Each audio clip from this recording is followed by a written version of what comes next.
Welcome to my channel. Ngayon gagawa tayo ng fatire. Request ni tatay. At ito lang ang sangkap na gagamitin natin. 3 cups of flour. 2 cups pa lang to, so dadagdag na ako mamaya. 1/4 ng corn oil or any oil na meron kayo. Tapos isang basong tubig. Isang itlog. Tapos pinaghalo ko na yung 3 tablespoon ng powder milk. 1 teaspoon ng baking powder.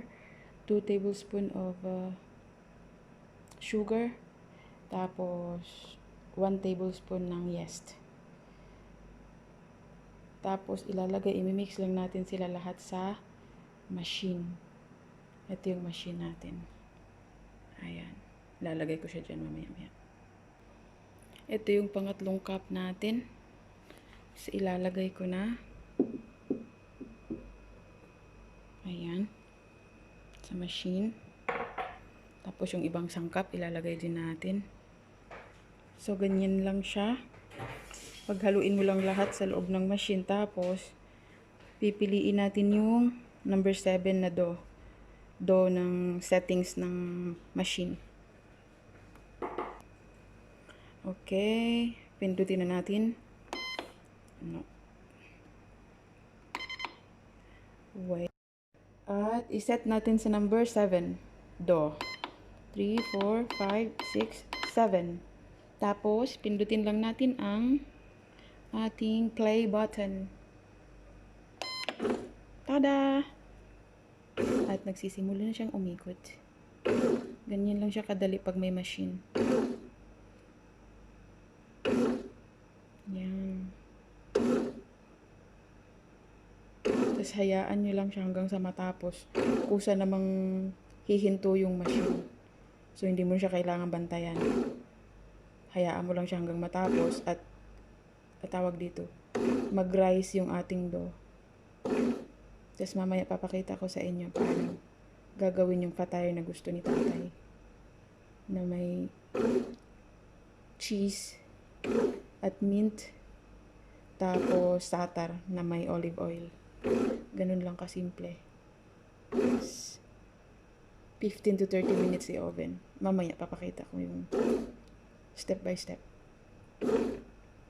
So sa ngayon, iwan lang muna natin to siya.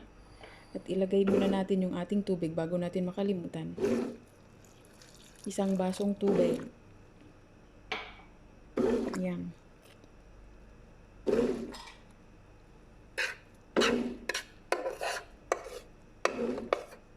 Madali lang to basta meron kayo yung nung recipe.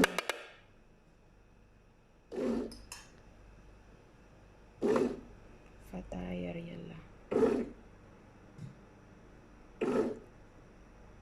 So ganyan lang siya. Iwan na natin siya hanggang sa matapos. Yan, check natin guys. Ayan na siya ngayon. Buo na. Ay. Yes. Pero mamaya pa ito matatapos. Hayaan lang natin siya hanggang sa matapos. Hindi lang siya kadagat pag may machine. Takpan lang natin ulit. Yun na, malapit na siya matapos. At habang nangyayari itong ating dough, ihahanda natin ang ating cheese na ating ilalagay sa loob mamaya pag form natin. Tapos itong satar, lagyan lang natin ng olive oil. So ito na siya, ang ating mint para dito sa cheese. Tapos ang satar, tapos ang ating olive oil ilalagay lang natin dito para gawan lang natin ng paste. Huwag masyadong marami, sakto lang. Okay, babalik tayo. Yan, lagyan lang natin ng konti, sakto lang, na maging paste yung ating satar. Mix lang natin. So, ganito siya guys. Mix lang natin para maging paste. 3 kutsara yung nilagay ko ng satar. Tansyahan lang, nasa sa inyo kung gaano karami gusto nyo. Ito lang yung gusto ni tatay na nilalagay sa loob ng tinapay niya. Tinatawag nilang fatire. Yung ganito lang, tama na to, huwag naman masyadong oily para hindi lumabas dun sa tinapay. Kasi pag sobrang oily, pag nag-form na kayo ng tinapay, bumubukas kasi siya. Lalo na pag marami yung oil na lumalabas. So, ganyan lang siya. Kasama na to. Tapos, ito, hugasan lang natin para sa ating cheese na may mint. At ito na siya, guys. Nilinis ko na. Tapos, ito yung cheese natin. Ngayon, hihiwain ko lang. Sige, ayusin nyo lang.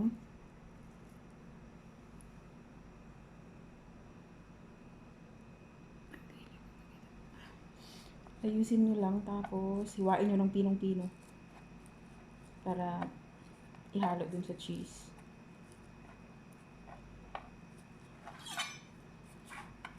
Ganyan lang siya, hiwain natin. Pino. Tapos, ayan. Ayan. Dito, pag willing ka lang matuto, marami kang matututunan. Lalo na kasi Italiana yung nanay namin. Laging tinapay. Tapos pasta.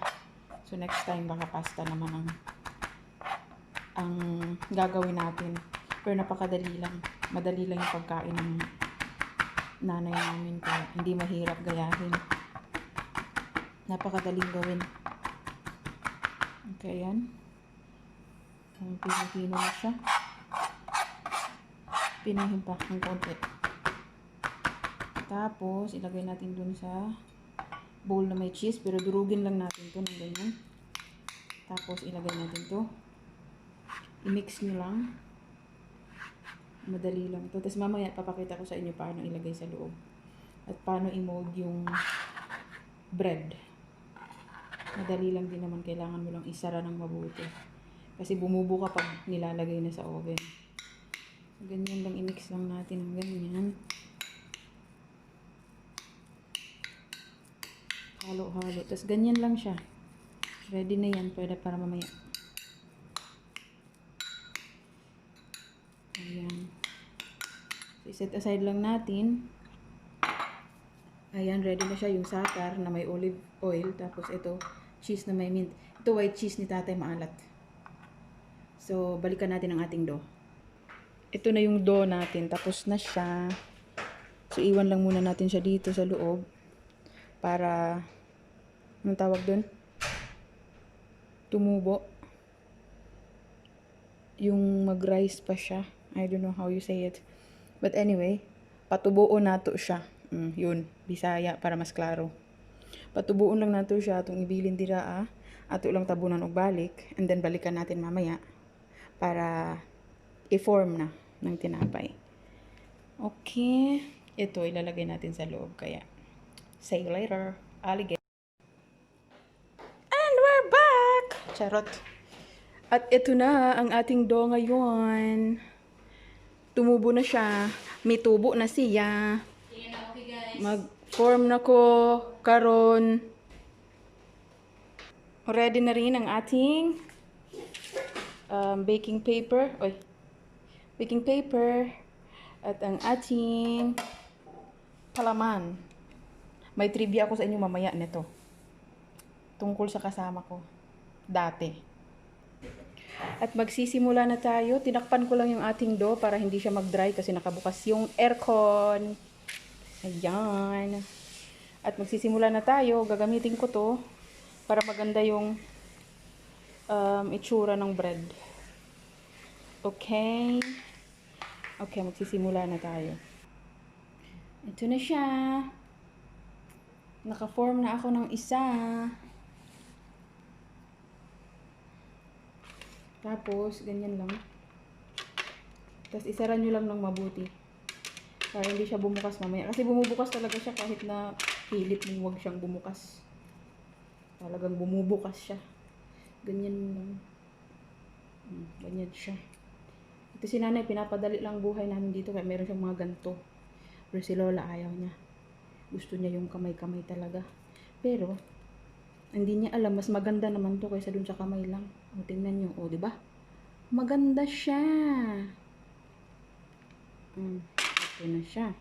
Ang ating fryer with satar inside. Yan, lagay lang natin dito. Nahinati lihok. Yan. Nya. Kuha lang tayo ng maliit na portion since di ko napakita sa inyo kanina. Ito ko pakita ang background. Here. Maliit lang, sakto lang na laki. Tapos kung kailangan nyo ng olive oil para sa kamay or kahit na anong oil, para lang di siya dumikit. Takpan natin ulit to. Ating do. Huwag lang siyang dumikit sa kamay. So, ganyan. So, ang storya pala, yung dati kong kasama dito,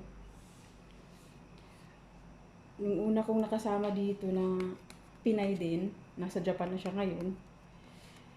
Nung nag-apply siya papuntang Japan bilang worker ng pastry, nung nag-interview siya, pumasa siya dahil sa itong recipe na to, sa patayer na to. Dahil nung in-interview siya ng Hapon, ito yung shinare niyang storya na sabi niya marunong siya magluto ng patayer na natutunan niya dito sa Middle East. Na kahit anong gusto mong ilagay sa loob, pwede. O nga pala, optional naman to lahat ng pwede mong ilagay. Pwede ka maglagay ng cheese sa loob, yung kere or kahit any cheese. Kung anong trip mo, yun. At yun nga, nung shinare niya to dun sa interview nila, pumasa siya agad. Kasi, tinanong siya kung marunong ka bang gumawa ng any bread. O di ito yung shinare niya. Di pumasa siya. Ngayon, 2 years na siya sa Japan. O di ba? Minsan sa buhay, kailangan nating matuto, mag-try ng mga bagong bagay na hindi natin natututunan or matututunan sa sarili nating bahay dahil minsan, sa hirap ng buhay, di natin afford yung mga ganitong sangkap. Kasi kung meron tayong 50 or 100, mas pipiliin natin bumili na lang ng bigas. Di baling walang ulam, basta may bigas. So, sa mga katulad nitong trabaho, kasama sa bahay, kailangan rin matuto talaga ng mga luto.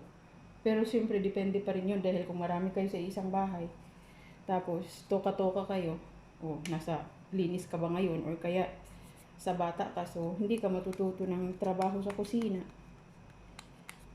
Kung hindi ka magtatanong, kung hindi ka willing matuto, wala kang matututunan. Kung baga, nagtatrabaho ka, hindi lang dyan nagtatapos. Kasi, ang buhay, Englishin na lang natin. Don't stop learning because life doesn't stop teaching. O, di ba? May pa-English si Mayora. So, yun yung storya ng patayer na ito na pumasa yung dati kong kasama na nasa Japan na siya ngayon. Kaya, eto na, nakatatlo na ako pala. Balik tayo sa ating patayer. Ewan ko paano i-spell yung patayer nila. Basta ito na. Patayer ang tawag nila dito. Pero pwede kang maglagay ng kahit na ano sa loob. Di ba ang ganda? Tatlo na siya. So, magtutuloy tayo Tutuloy lang natin ang ating paggawa. So, ganyan lang siya kadali. Basta may machine lang, madali lang siya. Kasi dito meron namang machine si nanay. Since lagi siyang gumagawa ng focaccia, kung ano-anong mga bread niya. Dahil nga Italiana siya. Mahilig sila sa bread and pasta.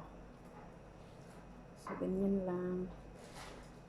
I-close nyo lang maigi para hindi siya bumukas. Pero kahit anong sara mo talaga, minsan yung iba bumubukas eh. Kaya ganyan lang siya. Mas maganda. Lahat ng gusto nyo ilagay sa loob pwede. Ilagay kayo ng yung pang salami. Or kaya gusto nyo maglagay ng tawag dun? Karne sa loob, pwede rin. Basta afford mga beshi. Tapos, tuloy lamang. Ano pala to guys, after 1 hour and a half, bumalik ako. Ha! Pinatubo ko muna siya. Para mas maganda. Ayan. So, ganyan lang. I-flat nyo lang siya sa kamay nyo. Para hindi siya ganun wag masyadong makapal. Kasi, magiging puro bread siya pag naluto. Kasi tutubo pa siya mamaya pag nilagay mo habang niluluto mo siya sa loob ng oven. Tutubo pa siya. So, mangyayari, yung nilagay nyong palaman sa loob, kung kukunti lang din yung nilagay nyo, mawawala. Mapuro bread na siya. Minsan nangyari sa akin yun. Nagreklamo si tatay. Masyadong makapal yung dough na nagawa. Tapos, konti lang yung palaman. So, nung kinain, walang palaman, puro tinapay. So, ganyan lang. Ipit-ipit lang. Ipit-ipit. Yan. Nagkaroon ako ng time ngayon kasi umalis yung dalawang mga junakis ni Nunay. Tapos si Nanay, hindi naman siya laging nandito sa kusina pag wala siyang gagawin. Pupunta lang yan siya dito pag iinom ng kape. Yan, ganyan lang siya. Tapos support naman siya. Alam niya. Ayoko lang gumawa pag maingay masyado. Ang kusina, maraming naglalakad-lakad, busy masyado kaya. Pag may time, grab the opportunity. Grab the time. Gawa na agad na kung anik-anik. Para may ma-vlog, may ma-upload. Char. So, ayan. Ganyan lang. Yan.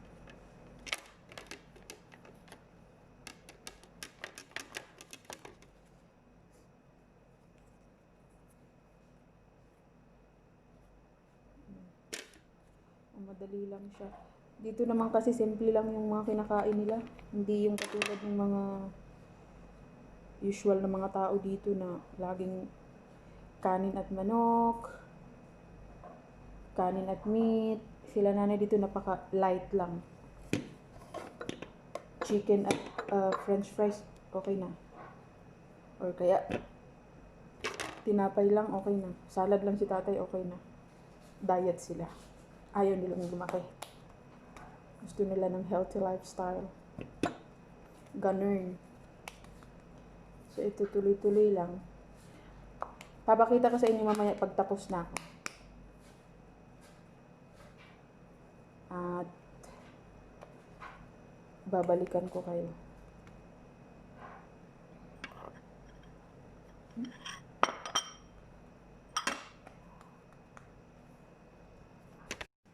Ayan na siya, guys. Yan na yung finished product ko, pero hilaw pa siya. Lulutuin natin mamaya-maya. At dahil meron pa tayong dough at ubos na ang ating satar at ang ating cheese. O, diba? Andyan na yung ano ng machine. Meron pa tayong konting dough, kuha tayo ng cheese. Ilalagay natin sa loob. At ito na ang ating cheese. Wala na, blurry lagi ang akong camera. Ayan na siya. Yan, tuloy lang natin ang ating cheese. Ito yata yung tinatawag sa atin ng empanada. Kung hindi ako nagkakamali. Parang ito yun. So, ganito siya. Bilog na bilog. Gamit ang iyong mga kamay. Kapangyarihan ng mga kamay. Ganyan siya kanipis. At ilagay na natin ang ating cheese.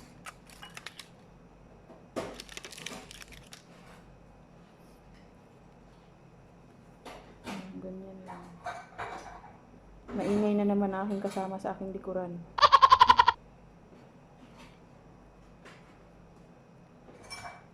Ayan. Lagay natin dito. Ganyan. Tadam! At ito na siya. Tanggalin ang excess.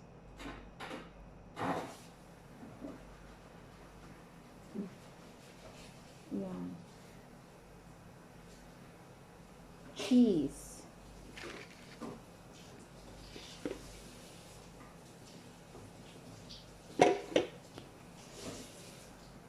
Gawing bola. Pit-pitin. Nang ganito. Diba? Ang dali lang nets.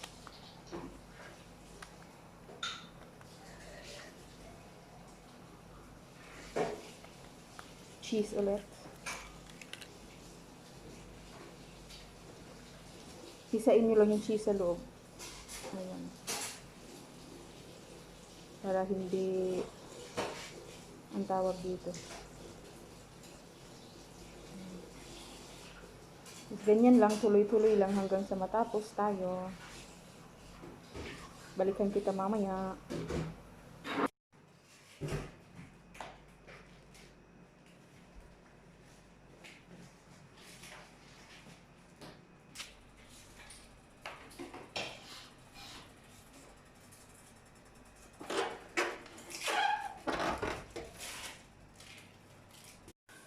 We check, guys.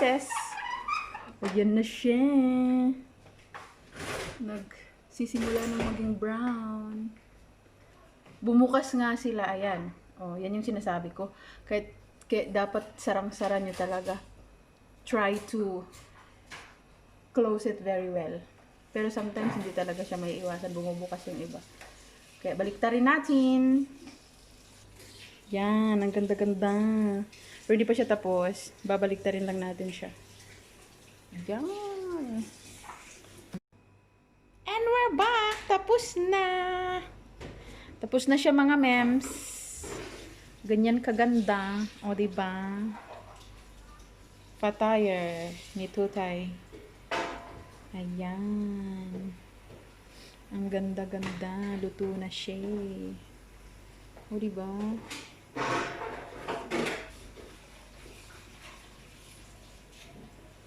Lamang ang may alam. Charot. Yan na siya.